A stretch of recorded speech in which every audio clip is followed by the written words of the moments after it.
ফের অনিশ্চয়তায় বেগম রোকেয়া বিশ্ববিদ্যালয়ে ছাত্র সংসদ নির্বাচন। ঘোষিত তফসিল অনুসারে চূড়ান্ত হয়নি ভোটার তালিকা, শুরু হয়নি মনোনয়ন ফর্ম বিক্রিও। এমনকি দ্বিতীয় দফায় গঠিত নির্বাচন কমিশনের প্রধান নির্বাচন কমিশনারও দায়িত্ব পালনে অপারগতার কথা জানিয়েছেন। আর এতে হতাশ ও ক্ষুব্ধ প্রার্থী শিক্ষার্থীরা। বিশ্ববিদ্যালয় প্রশাসনের দাবি, সংকট কাটিয়ে নির্বাচন হবে নির্ধারিত তারিখে। দীর্ঘ আন্দোলনের পর বেগম রোকেয়া বিশ্ববিদ্যালয় আইনে ছাত্র সংসদ বিধিমালা যুক্ত করে গেল ২৭ অক্টোবরে অনুমোদন দেন রাষ্ট্রপতি। এরপর থেকেই ব্র্যাকসু নির্বাচন ঘিরে শুরু হয় তোড়জোড়। শিক্ষার্থীদের তোপের মুখে তড়িঘড়ি করে কমিশন গঠন করে রোডম্যাপ ঘোষণাও দেন বিশ্ববিদ্যালয় কর্তৃপক্ষ।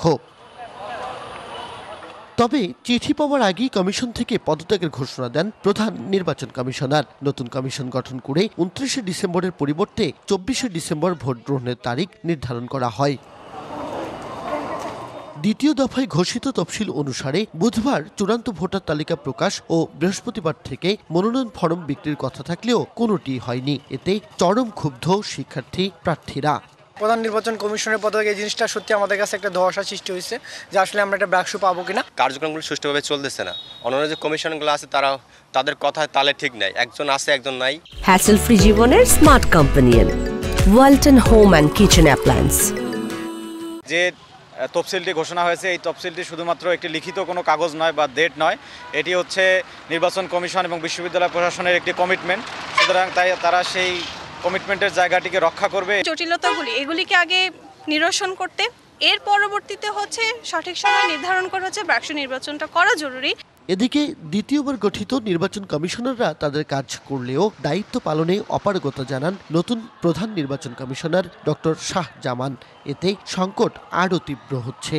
যখন খসড়া ভোটার তালিকাটা প্রকাশ করেছিলাম তখন আমরা 3টা শিক্ষাবর্ষের শিক্ষার্থীদের হলের ইনফরমেশন দিতে পেরেছিলাম না, কারণ এই ধরনের ইনফরমেশন আমাদের কাছে তখনও পর্যন্ত প্রোভাইড করা হয়েছিল না। চূড়ান্ত ভোটার তালিকা প্রকাশ করতে পারিনি বিধায় আজকে থেকে আমরা মনোনয়ন ফর্ম বিতরণ এখনো শুরু করতে পারিনি।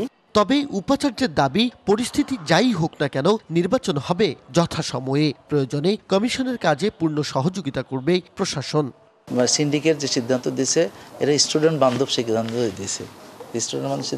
নির্বাচনের বিষয়টা নির্বাচন কমিশন অবশ্যই তাদের যে ঘোষিত তাদের যে তফসিল, সেই তফসিল অনুযায়ী তাদের কার্যক্রম চালিয়ে নেবে। এটা আমরা প্রত্যাশা করি। আমাদের কার্যক্রম অব্যাহত আছে, অব্যাহত থাকবে ইনশাআল্লাহ।